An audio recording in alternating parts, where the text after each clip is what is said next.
Welcome in Tara study point. Student, ये video शुरू करने से पहले मैं आप सभी से माफ़ी मांगना चाहती हूँ कि इतने टाइम से मैंने कोई भी वीडियो नहीं बनाई है और आप लोगों के कमेंट्स आ रहे थे कि 10 क्लास के लिए वीडियो बनाई है, पर किसी कारण की वजह से मैं नहीं बना पा रही थी। क्लास 10, इस वीडियो में हम चैप्टर 1 जिसका नाम है वास्तविक संख्या, इसके बारे में पढ़ेंगे। इस चैप्टर में आपको 3 नए शब्द जानने को मिलेंगे। एक है वास्तविक संख्या, एक है यूक्लिड विभाजन प्रमेय का।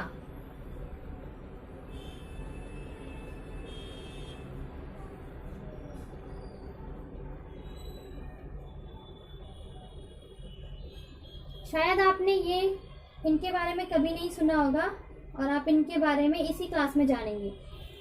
यूक्लिड विभाजन प्रमेय का और एक है यूक्लिड विभाजन एल्गोरिथम।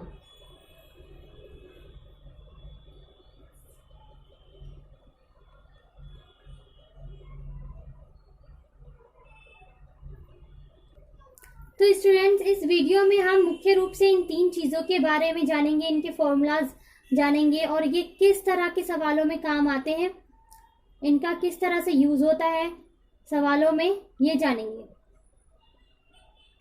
तो सबसे पहले चैप्टर का नाम है वास्तविक संख्या, तो आपको ये पता होना चाहिए कि वास्तविक संख्या क्या होती है। वास्तविक संख्या को समझने के बाद हम यूक्लिड विभाजन प्रमेय का और एल्गोरिदम के बारे में जानेंगे। तो आइए सबसे पहले हम देखते हैं कि वास्तविक संख्याएं क्या होती हैं। तो क्लास 10 आपने वास्तविक संख्या के बारे में नहीं सुना होगा, पर आपने क्लास 7, 8, 9 में प्राकृतिक संख्याएं, पूर्ण संख्या, पूर्णांक, परिमेय संख्या, अपरिमेय संख्या, इनके बारे में तो जरूर सुना होगा। पर प्राकृतिक संख्या नेचुरल नंबर्स क्या होते हैं, जो 1 से स्टार्ट होते हैं। 1, 2, 3, 4, 1 से लेकर जितने भी नंबर होते हैं, 1 से लेकर जितने भी नंबर होते हैं वो सब क्या होते हैं, नेचुरल नंबर। पूर्ण संख्याएं क्या होती हैं, पूर्ण संख्या 0 से स्टार्ट होती है।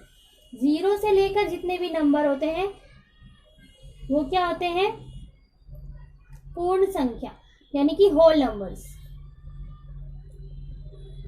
फिर आता है इंटीजर। इंटीजर यानी पूर्णांक। पूर्णांक आपने नंबर लाइन के बारे में तो सुना होगा। नंबर लाइन में क्या होता है, बीच में 0 होता है, एक तरफ पॉजिटिव नंबर और एक तरफ नेगेटिव नंबर।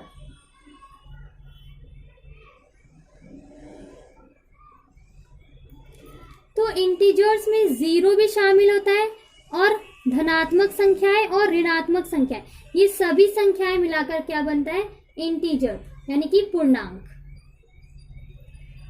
अब देखिए परिमेय संख्याएं। परिमेय संख्या क्या होती है, परिमेय संख्या वह संख्या होती है जिन्हें हम P/Q के रूप में लिख सकते हैं। P/Q के रूप में, यानी कि बट्टे के रूप में लिख सकते हैं, जैसे 3/4, 5/2, इस तरह से। तो ऐसी संख्याएं होती है परिमेय संख्या। लेकिन जो Q है, हर है आपका, ऊपर वाला क्या होता है, अंश, नीचे वाला क्या होता है, हर। तो जो आपका हर है Q, वो 0 नहीं होना चाहिए, यानी कि हम 5/0 नहीं लिख सकते। ओके, अब देखिए अपरिमेय संख्या। अपरिमेय संख्या क्या होती है, अब आता है अपरिमेय संख्या। परिमेय संख्या क्या है, जिसे हम P/Q के रूप में लिख सकते हैं, यानी कि बट्टे के रूप में लिख सकते हैं। पर अपरिमेय संख्या बिल्कुल इसका अपोजिट है। अपरिमेय संख्या वह है जिन्हें हम P/Q के रूप में नहीं लिख सकते। और ऐसी संख्या जिनका रूट आसानी से नहीं निकलता, जैसे √2, √5, √3, ये क्या है, अपरिमेय संख्या है। देखिए √25, अगर हम इसका रूट ओपन करें तो क्या आएगा, 5, 5 25। √16 है तो इसका रूट खोलेंगे तो क्या आएगा, 4। तो ये ऐसी संख्या है जिनका रूट आसानी से निकल जाता है।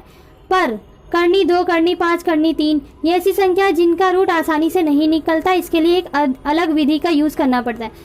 तो ये क्या है, एक अपरिमेय संख्या है। स्टूडेंट्स, आप जानते होंगे पाई।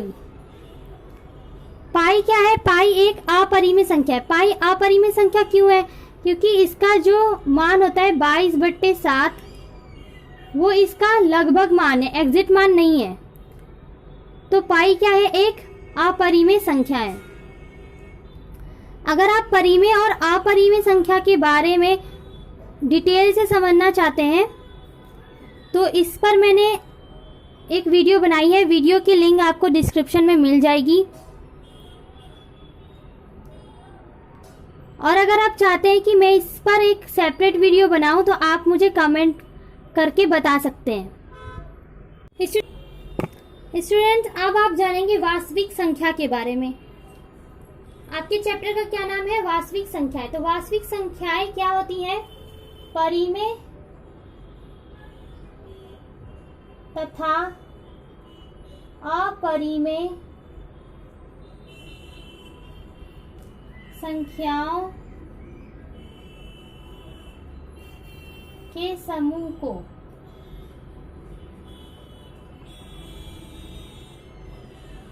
वास्तविक संख्या कहते हैं।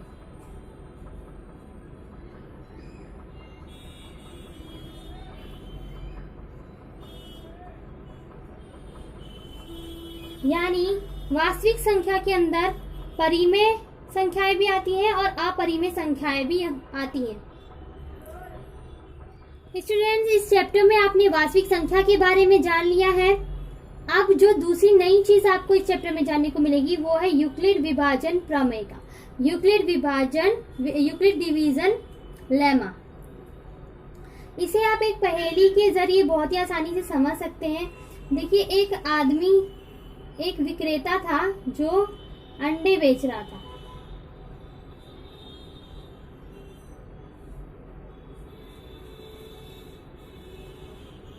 क्या बेच रहा था? अंडे। अब एक आदमी आता है जिसके पास कोई काम धाम नहीं है और आकर उससे लड़ाई करने लगता है।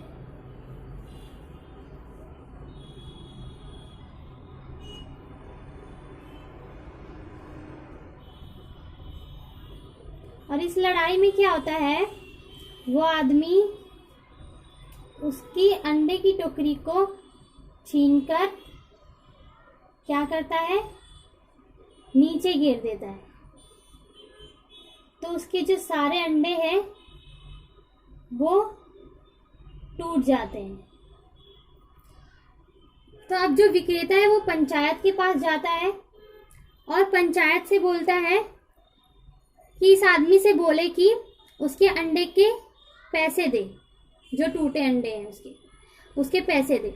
तो पंचायत विक्रेता से पूछती है, अंडे बेचने वाले से, कि आपके पास कितने अंडे थे? तो वो एक पहेली में जवाब देता है। स्टूडेंट, जब पंचायत विक्रेता से पूछती है कि तुम्हारे कितने अंडे टूटे हैं, तो वो एक पहेली के जरिए इसका आंसर देता है।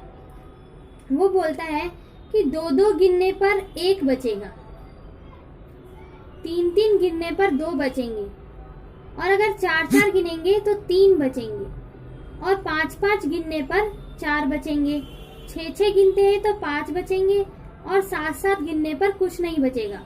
वो बोलता है उसके टोकरी में 150 से ज्यादा अंडे नहीं थे, वो ये भी बता देता है। तो अब आपको इस पहेली को सुलझाना है कि उसके पास कितने अंडे थे, और इसका आंसर आपको कमेंट में लिखना है, ठीक है?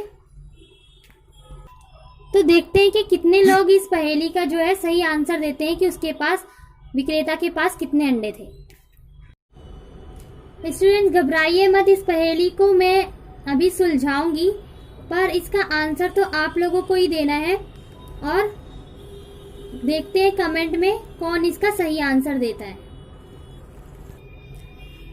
तो आइए, इस पहेली को समझाने से पहले मैं आप लोगों को बड़ी आसान तरीके से यूक्लिड विभाजन प्रमेय को समझा देती हूँ।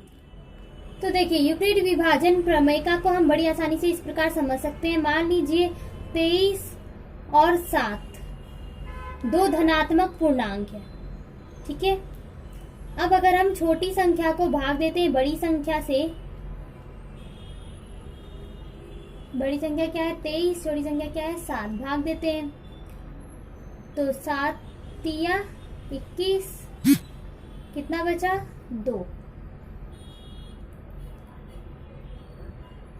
तो देखिए आप इसको इस तरह से भी लिख सकते हैं, 23 बराबर 7 गुणा में 3 जमा में 2, 7 के 21, 21 और 2 23, है ना। तो अब देखिए इसका फॉर्मूला क्या बनेगा, जो ये अंदर वाला होता है ये क्या होता है A, ये क्या होता है B, ये क्या होता है Q और इसको बोलते हैं R। A क्या होता है भाजक, भाग करना तो आप जानते ही हैं, भाग में जानते हैं आप, इसको क्या बोलते हैं, इसको बोलते हैं भाज्य, और इसको B को क्या बोलते हैं भाजक, और ये क्या होता है भागफल, और ये क्या होता है शेषफल। R क्या होता है शेषफल। तो फॉर्मूले के अकॉर्डिंग अगर हम इसे पुट करें तो क्या होगा, 23 क्या है A, तो जाएगा A बराबर 7 क्या है B गुणा में 3 क्या है Q प्लस में 2। तो यही है हमारा यूक्लिड विभाजन प्रमेय का फॉर्मूला, यूक्लिड विभाजन प्रमेय का। और इसमें एक चीज और होता है कि जो आपका शेषफल होता है वो 0 से बड़ा होता है, जो आपका शेषफल होता है वो 0 से बड़ा होता है, और जो आपका भाजक होता है यानी कि B वो शेषफल से यानी कि R से बड़ा होता है। बस यही है हमारा यूक्लिड विभाजन प्रमेय का। तो गाइस हम वापस से आ जाते हैं अपनी पहेली पर और पता करते हैं कि उसके पास कितने अंडे थे। तो विक्रेता बोलता है कि 2-2 गिनने पर 1 बचेगा। सबसे पहले हमें ये नहीं पता कि अंडे कितने थे, तो हम अंडों की संख्या को A मान लेते हैं।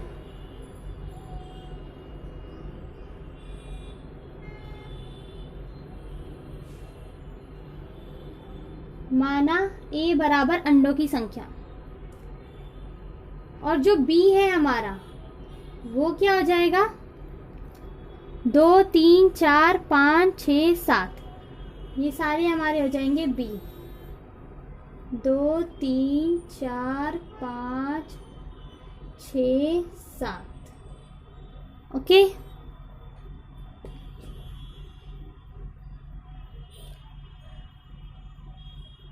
तो 2-2 गिनने पर 1 बचेगा। विक्रेता कहता है 2-2 गिनने पर 1 बचेगा।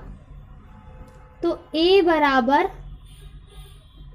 यूक्लिड विभाजन एल्गोरिदम क्या था, A बराबर BQ प्लस R। तो इसी तरह से हम इनको रखते हैं। B क्या है, सबसे पहले 2-2 गिनने पर 1 बचेगा, तो B है 2, Q नहीं है, R क्या है यानी कि शेषफल कितना बचेगा, 2-2 गिनने पर 1 बचेगा। फिर जब 3-3 गिनते हैं तो कितना बचेगा, 2 बचेंगे। अगर 4-4 गिनते हैं तो कितने बचेंगे, 3 बचेंगे। अगर 5-5 गिनते हैं तो कितना शेष रह जाएगा, 4। अगर 6-6 गिनते हैं तो कितना बचेगा, 5। पर जब हम 7 गिनेंगे, 7-7 गिनेंगे तो कुछ नहीं बचेगा, तो शेषफल क्या होगा, 0। तो यहाँ पर R के हमें कौन कौन से मान प्राप्त हो रहे हैं, ये B के मान, ये R के 1 2 R यानी शेषफल जो बचेंगे 3 4 5 और फिर 0। तो क्या अब आपको समझ में आ रहा है कि इस सवाल को आप किस तरह से सॉल्व करेंगे। चलिए मैं थोड़ी सी और आपकी हेल्प कर देती हूँ। देखिए 0 किससे प्राप्त हुआ है, 7-7 गिनने पर। तो हम क्या करते हैं, 7 के ऐसे गुणजों को लेते हैं जो इन सभी मानों को संतुष्ट करें, यानी कि वो गुणज ऐसा हो कि अगर हम 2-2 गिने तो 1 बच जाए, 3-3 गिने तो 2 बच जाए।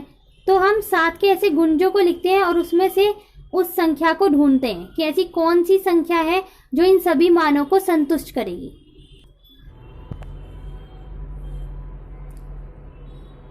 तो क्योंकि 7 गिनने पर जो है 0 बचा है, तो हम क्या करते हैं, 7 के सभी गुणजों को लिख लेते हैं और उसमें से हमें एक ऐसी संख्या ढूंढनी है जो इन सभी मानों को संतुष्ट करे।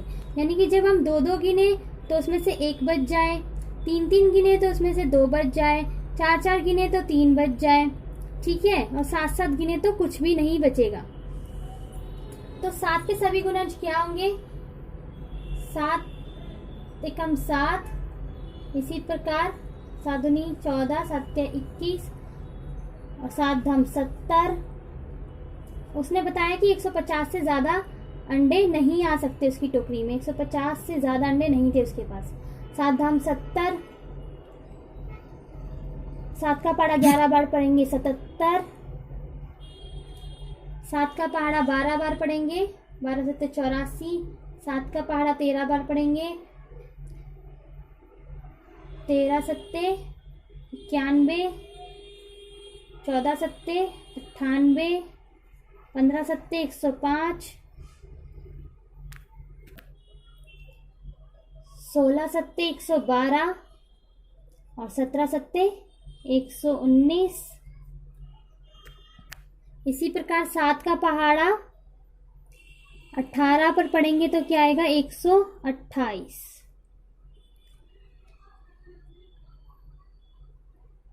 तो अब आंसर तो आपको ही ढूंढना है कि इनमें से कौन सी वो संख्या है जो इसका आंसर है और जो इन सभी मानों को संतुष्ट करती है। तो देखते हैं कौन इसका आंसर सही देता है। मुझे आप लोगों के कमेंट का और आंसर्स का इंतजार रहेगा। तो स्टूडेंट्स आइए बढ़ते हैं अपने अगले पॉइंट की तरफ, और वो है यूक्लिड विभाजन एल्गोरिदम। जो तीसरी नई चीज आपको इस चैप्टर में जानने को मिलेगी वो है यूक्लिड विभाजन एल्गोरिथम। इसका प्रयोग हम HCF निकालने के लिए करते हैं। और HCF हम कैसे निकालते हैं, देखिए अभी हमने क्या किया था, भाग किया था 23 को 7 से, 7 या 21, यहाँ पे कितना बचा था 2। तो यानी हमारा ये जो आया था ये हमारा शेषफल, इसमें शेष बच गया था। तो ये इसका HCF नहीं हुआ। जब 0 बचेगा, अगर इस संख्या को इससे भाग देने पर 0 बचता तो ये हो जाता है HCF। मान लीजिए आपके पास है 135 और 225। आपको 135 को भाग देना है 225 से। 135 एक कम 135, 5 में से 5 गए 0, 12 में से 3 गए 9। तो आपको क्या करना है, आपका बच गया 90 यहाँ पर। फिर आपको यही भाजक उठाकर यहाँ पर रख देना है, यानी b को इसके अंदर रख देना है। अब 90 कम 90 और फिर से कितना बच जाएगा 45, शेष कितना आया 45। अब फिर से आप ये उठाकर भाजक को इसके अंदर रख देंगे, 45 दूनी 90, है ना। तो अब कितना बचा आपका 0। तो आपने इससे किया तब भी आपका शेषफल बच गया, इससे किया तब भी शेषफल बच गया। पर जब आपने 45 से भाग दिया तो आपका जो शेषफल है वो 0 आ गया। तो हमारा HCF क्या हो जाएगा, क्योंकि 0 45 से आया तो हमारा HCF क्या हो जाएगा 45। तो यूक्लिड विभाजन एल्गोरिदम का प्रयोग जो है HCF निकालने के लिए। स्टूडेंट्स मिलते हैं अपने अगले वीडियो में। पर जाने से पहले प्लीज तारा स्टडी पॉइंट को सब्सक्राइब कीजिए, ज्यादा से ज्यादा स्टूडेंट्स को शेयर कीजिए और कमेंट में उस पहेली का आंसर देना मत भूलिएगा। और कमेंट में ये भी बताइए कि आपको मेरी वीडियो कैसी लगी। और हाँ, बेल आइकन को जरूर प्रेस कीजिए ताकि जब भी मेरी वीडियो आए आपको उसका नोटिफिकेशन सबसे पहले मिल जाए। Thank you for watching.